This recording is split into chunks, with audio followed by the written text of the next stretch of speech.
கோவை சுகுணா ரிப்பி பள்ளியில் மாணவர் தலைவர்கள் பதவியேற்பு விழா நடைபெற்றது.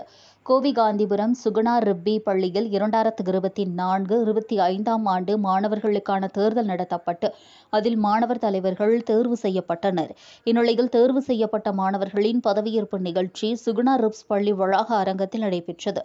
சுகுணா மோட்டார்ஸ் மற்றும் கல்வி நிறுவனங்களின் தலைவர் லட்சுமி நாராயணசாமி தலைமையில் நடைபெற்ற விழாவில் பள்ளி தாளாளர் சுகுணா லட்சுமி நாராயணசாமி, சாந்தினி, அனீஷ்குமார் ஆகியோர் முன்னிலை வகித்தனர்.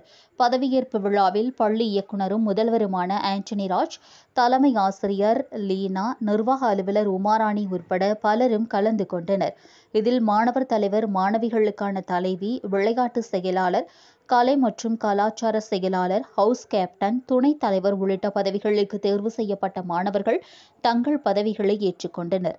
குறிப்பாக மாணவர்களின் பல்வேறு வகையான திறமைகளை வளர்க்கக்கூடிய பள்ளியின் கனாபஸ், பொலாரிஸ், ரெகுலஸ் மற்றும் சைரஸ் ஆகிய கிளப் தலைவர்கள் மற்றும் துணை தலைவர்களுக்கு சிறப்பு விருந்தினர்கள் பதக்கங்களையும் கொடிகளையும் வழங்கி பதவி பிரமாணம் செய்து வைத்து பேசினர். அப்போது பேசுகையில், புதிதாக தேர்ந்தெடுக்கப்பட்ட மாணவர்கள் தங்களுக்கென வழங்கப்பட்ட பொறுப்புகளை உணர்ந்து பொறுப்புடன் செயல்பட்டு மற்ற மாணவர்களுக்கு முன் உதாரணமாக இருக்க வேண்டும் என்றும் அறிவுரை வழங்கினார்.